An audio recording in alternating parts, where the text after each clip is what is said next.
One man's trash is another man's treasure. These little tabs have a little bit of a story behind them. But one man's trash is another man's treasure is our money idiom for today, November 4th, 2021.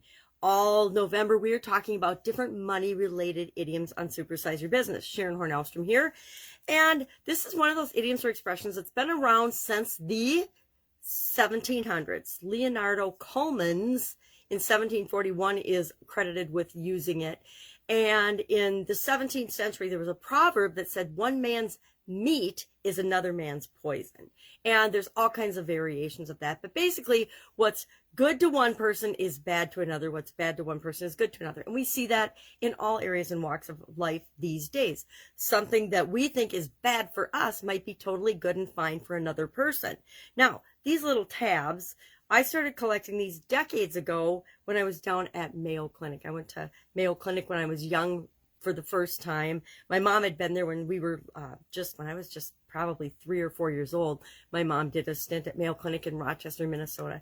And down there they have the Ronald McDonald House, where they actually used to, and I don't know how much of it's funded anymore, but the majority of that Ronald McDonald House, which was a place where children who had illnesses and were down at Mayo being treated were allowed to stay with their families. And it was funded by these little tabs from cans, because cans, it turns out, when you recycle them, there's as much aluminum available and recoverable in the little tabs as there is in the entire rest of the can by the time you dye out the colors and take the colors and everything out. So the people that funded the Ronald McDonald, it was known as the Ronald McDonald House, McDonald's started collecting these tabs, and they'd have depositories where you could collect these tabs. And to this day, my dad, we passed away almost 7 years ago now, but he got me and several of us collecting these. And so there's always a jar of these and a baggie of them being collected at my house to donate to the Ronald McDonald House. It's kind of like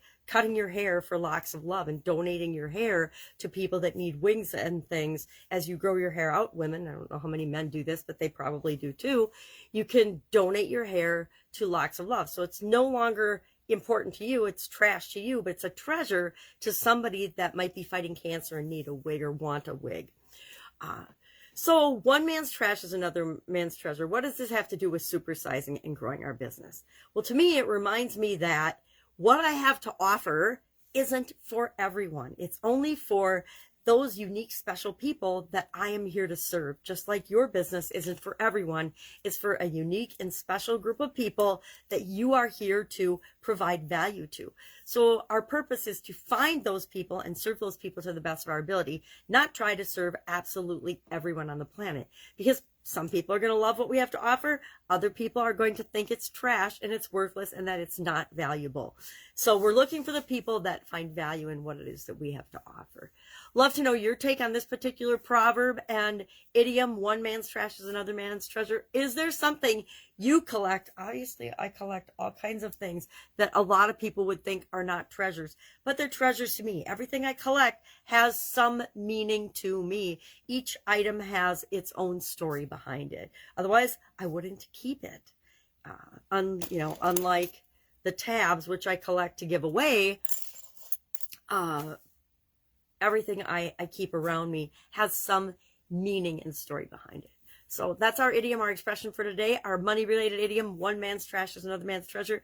Share in the comments below your experience with this particular saying, and I will be with you tomorrow to share another money idiom this month every day so that we can explore what things mean and especially what they mean to us and how we can use them to supersize and grow our business. Have an awesome day, and I'll be with you tomorrow.